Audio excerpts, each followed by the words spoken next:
Guys, Deluded Goon and Mr. Sauce on Spill, the only YouTube where you learn a thing from a bit of a different background. I know I'm away currently, but a lot of you have asked me in regards to we've seen over the last week the Stan Kroenke business, the Usmanov business, the push and pull rumours as to Stan Kroenke wanted to buy Usmanov shares. Essentially, if he does that, he already is the majority shareholder at the club. But if he gets that, he silences the only real opposing voice and real threat to his sort of cash cow legacy monopoly that Arsenal's a part of in regards to the footballing stuff at our club.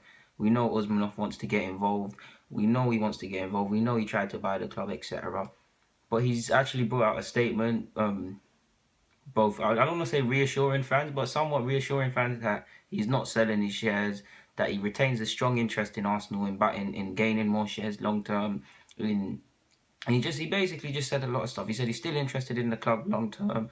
He said he wants to protect fans and their fans say. I personally believe no one person should own the majority of the club, because then it becomes a dictatorship, which it actually is. So yeah, he said he wants to keep the fans protected. He said Arsenal's in a long term interest. He said that's reflected in him trying to buy previously Stan Kroenke shares. He said he's open to buying Kroenke shares, other board members' shares, a commercial partnership or consortium with other business partners. He just basically wants to get involved. He's made no secret of the fact that a lot of the board members are silent. They don't agree with him, and we know his opinions and views as to how we move forward and get back to the glory days differ from a lot of them. And he said that in his statement. He said he said not a lot that we didn't already know, but he said a decent amount. Now we're at that point. I know Arsenal fans used to banter Chelsea for Russian money, but as an Arsenal fan, you're at that point now where you'll take it. I mean, yeah, we've got class, we've got class, we've got prestige, we've got this. We have no trophies. Now people say Usmanov isn't exactly squeaky clean, and of course he's a businessman. He's governed by self-interest, and to a degree, it's smart what he's doing. He knows the fans don't like Kroenke. He knows that he might have his own shortcomings, but he knows the fans want to see new. They want to see money spent. He's Russian. He's got the P's. He's shown an intent. He's spoken about how Arsenal should sign all the big stars.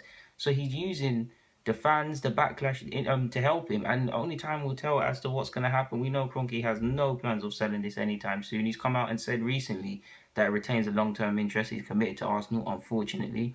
Yeah, man, I'm at the point I'd welcome Usmanov with open hands, boy. I can't lie. Of course, I wouldn't want to lose a lot of our sporting principles, and I don't necessarily think we would, but he's someone that is going to push the management and the commercial staff and the people in charge of transfers and everybody from the medical department to the people who make teas to do better, to push the excellence, to push greatness. Because right now we know at Arsenal we're substandard, we're stagnating because we don't push the norms. We're very comfortable. We hide under this charade of class and prestige, and only Arsenal do certain things, and we sell the fans short time and time again, man. Like I said, he didn't say a lot in the statement. Go and look at it yourselves. Just type in Usmanov statement on Google, it'll come up. But yeah, man, as the deluded goon, I had to bring that to you guys. And like I said, that's it. There's not much to be said. Get in the comments, subscribe. Q&A on Friday, folks. So get in the comments with your questions, and I can't answer it without any questions.